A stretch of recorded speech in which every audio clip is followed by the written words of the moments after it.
ನೋಡಿ, ಒಂದು ಟೈಮಲ್ಲಿ ಕಷ್ಟನೋ ಸುಖನೋ ಹೆಂಗೋ ಒಂದು ದುಡ್ಕೊಂಡು ಬದುಕ್ತಾ ಇದ್ರು. ಸಡನ್ನಾಗಿ ಕೊರೋನಾ ಅನ್ನುವಂತಹ ಅಲೆ ಬಂತು.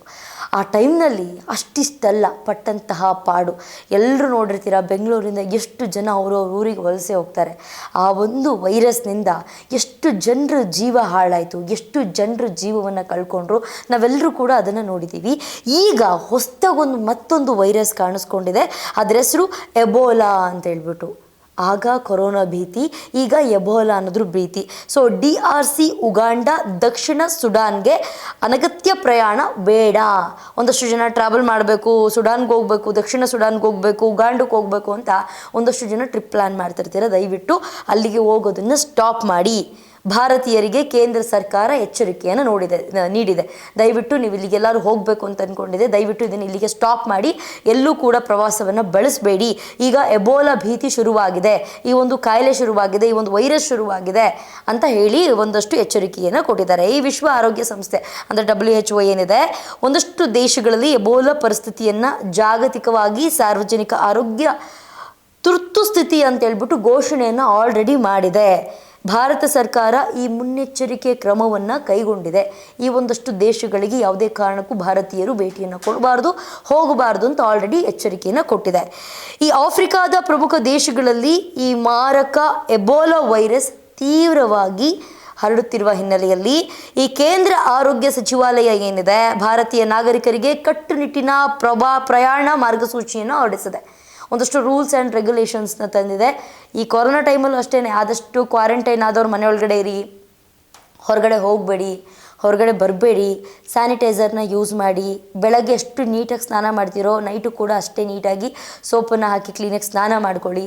ಹೈಜೀನ್ ಆಗಿರಿ, ಆದಷ್ಟು ಒಬ್ರಿಗೊಬ್ರು ದೂರ ಇರಿ.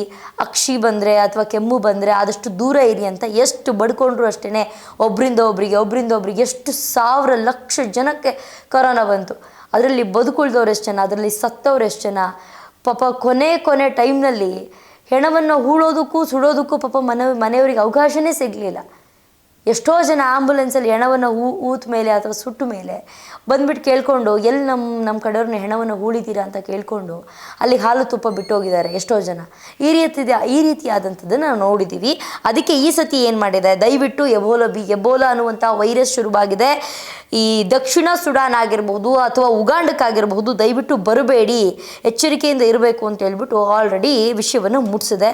ಈಗ ಯಾರ್ಯಾರು ಈ ಒಂದು ಸೋಂಕಿತರ ನೇರ ಸಂಪರ್ಕ ಬಂದಿದ್ದಾರೆ ಅವರನ್ನು ಇಮಿಗ್ರೇಷನ್ ಅದಕ್ಕಿಂತ ಮುಂಚೆನೇ ಈ ವಿಮಾನ ನಿಲ್ದಾಣ ಏನಿದೆ ಅಲ್ಲಿ ಹೆಲ್ತ್ ಡೆಸ್ಕಿಗೆ ಮಾಹಿತಿಯನ್ನು ನೀಡಬೇಕಾಗಿರೋದನ್ನು ಕಡ್ಡಾಯ ಮಾಡಿದ್ದಾರೆ. ಯಾರಿಗಾದರೂ ಆ ಥರ ಒಂದು ಸೋಂಕಿತರ ಸಂಪರ್ಕಕ್ಕೆ ಯಾರಾದರೂ ಬರ್ತಿದ್ದಾರೆ ಅಂತಂತಂದರೆ ಅಲ್ಲಿ ವಿಮಾನ ನಿಲ್ದಾಣ ಏನಿದೆ ಅಲ್ಲಿ ಹೆಲ್ತ್ ಡೆಸ್ಕಿಗೆ ಮಾಹಿತಿಯನ್ನು ನೀಡಬೇಕಾಗಿರುತ್ತೆ. ಅದ್ರ ಜೊತೆಗೆ ಈ ಬಾಧಿತ ದೇಶಗಳಿಂದ ಮರಳಿದ 21 ದಿನಗಳ ಒಳಗಾಗಿ ಪ್ರಯಾಣಿಕರಲ್ಲಿ ಜ್ವರ ಆಗಿರಬಹುದು, ತಲೆನೋವಾಗಿರಬಹುದು, ವಾಂತಿ ಆಗಿರಬಹುದು, ಬೇದಿ ಆಗಿರ್ಬೋದು ಅಥವಾ ಈ ಅಸಹಜ ರಕ್ತಸ್ರಾವದಂತಹ ಲಕ್ಷಣಗಳೇನಾದರೂ ಕಂಡು ಬಂತು ಅಂದರೆ ತಕ್ಷಣವೇ ಡಾಕ್ಟರ್ನ ಮೀಟ್ ಮಾಡಬೇಕು. ಈ ಬೇರೆ ದೇಶಗಳಿಗೆ ಏನಾದರೂ ನೀವು ಹೋಗಿ ವಾಪಸ್ ನಿಮ್ಮ ದೇಶಕ್ಕೆ ಹೋಗಿ 21 ದಿನದ ಒಳಗಡೆ, 21 ದಿನದ ಮೇಲೆ ಏನೇ ಬಂದರೂ ಅದು ನಾರ್ಮಲ್ ಬಿಡಿ, 21 ದಿನದ ಒಳಗಡೆ ಏನಾದರೂ ನಿಮಗೆ ವಾಂತಿ, ಬೇದಿ, ತಲೆನೋವು, ಜ್ವರ ಏನಾದರೂ ಬಂತು ಅಂತಂದರೆ ನೀವು ದಯವಿಟ್ಟು ಆಸ್ಪತ್ರೆಗೆ ತೋರಿಸಿ. ಸಿಕ್ಕಾಬಟ್ಟೆ ಈಗಂತೂ ಇಂಟರ್ನ್ಯಾಷನಲ್ ಟ್ರಿಪ್ಗಳನ್ನ ಮಾಡ್ತಿರೋರು ಸಿಕ್ಕಾಬಟ್ಟೆ, ಜನಸಂಖ್ಯೆ ಜಾಸ್ತಿ ಆಗಿದೆ.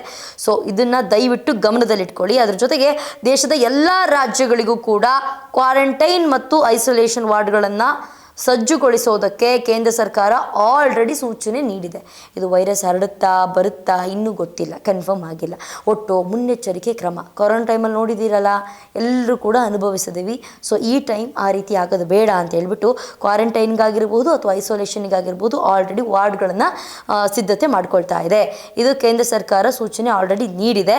ಇದು ಗಾಳಿಯ ಮೂಲಕ ಹರಡುವಂತಹ ರೋಗವಲ್ಲದಿದ್ದರೂ ಕೂಡ ಸೋಂಕಿತರ ದೈಹಿಕ ದ್ರವಗಳ ಸಂಪರ್ಕದಿಂದ ಹರಡುವುದರಿಂದ ಸಾರ್ವಜನಿಕರು ಜಾಗೃತರಾಗಿರಬೇಕು. ಇದು ಗಾಳಿಲಿ ಹರಡಲ್ಲ. ಸೊ ಇದು ಯಾವುದ್ರ ಮುಖಾಂತರ ಹರಡುತ್ತೆ ಅಂತಂದರೆ ಈ ಸೋಂಕಿತರು ಯಾರಿಗೆ ಬಂದಿರುತ್ತೋ ಅವರಿಂದ ಈ ದೈಹಿಕ ದ್ರವಗಳ ಸಂಪರ್ಕದಿಂದ ಹರಡುವುದರಿಂದ ಸಾರ್ವಜನಿಕರು ಜಾಗೃತರಾಗಿರಬೇಕು ಅಂತ ಹೇಳ್ಬಿಟ್ಟು ಆರೋಗ್ಯ ಇಲಾಖೆ ಎಚ್ಚರಿಕೆಯನ್ನು ನೀಡಿದೆ. ಅದ್ರ ಜೊತೆಗೆ ಕೇಂದ್ರ ಆರೋಗ್ಯ ಸಚಿವಾಲಯದ ಪ್ರಕಾರ ಈ DRCಯ 3 ಪ್ರಾಂತ್ಯಗಳಲ್ಲಿ 867 ಶಂಕಿತ ಪ್ರಕರಣಗಳಲ್ಲಿ 204 ಮಂದಿ ಮೃತಪಟ್ಟಿದ್ದಾರೆ. ಎಷ್ಟು ಜನ? 867 ಜನ ಶಂಕಿತ ಪ್ರಕರಣಗಳಲ್ಲಿ ಆಲ್ರೆಡಿ 204 ಜನ ಮೃತಪಟ್ಟಿದ್ದಾರೆ. ಆದರೆ ವಿಶ್ವ ಆರೋಗ್ಯ ಸಂಸ್ಥೆ ಏನಿದೆ, ಇತ್ತೀಚಿನ ಅಂಕಿಅಂಶಗಳ ಪ್ರಕಾರ 750 ಶಂಕಿತ ಪ್ರಕರಣಗಳಲ್ಲಿ 177 ಸಾವು ಕನ್ಫರ್ಮ್ ಆಗಿದೆ. ದಯವಿಟ್ಟು ಇನ್ನು ಬೇರೆ ದೇಶಕ್ಕೆ ಏನಾದರೂ ಹೋಗಿ ಒಳಗಡೆ ಬರ್ತಿದ್ದಂಗೆ 21 ದಿನದೊಳಗಡೆ ನಿಮಗೇನಾದರೂ ತಲೆನೋವು, ಜ್ವರ ಅಥವಾ ವಾಂತಿ, ಬೇದಿ ಏನಾದರೂ ಕಾಣಿಸ್ಕೊಳ್ತು ಅಂದರೆ ದಯವಿಟ್ಟು ನೀವು ಡಾಕ್ಟರ್ನ ಒಂದ್ಸಲ ಭೇಟಿ ಆಗಲೇಬೇಕು. ಇದರ ಹೆಸರು ಎಬೋಲಾ ಅಂತ ಹೇಳ್ಬಿಟ್ಟು. ಲಾಸ್ಟ್ ಟೈಮ್ ಕೊರೋನಾ, ಈ ಟೈಮ್ ಎಬೋಲಾ.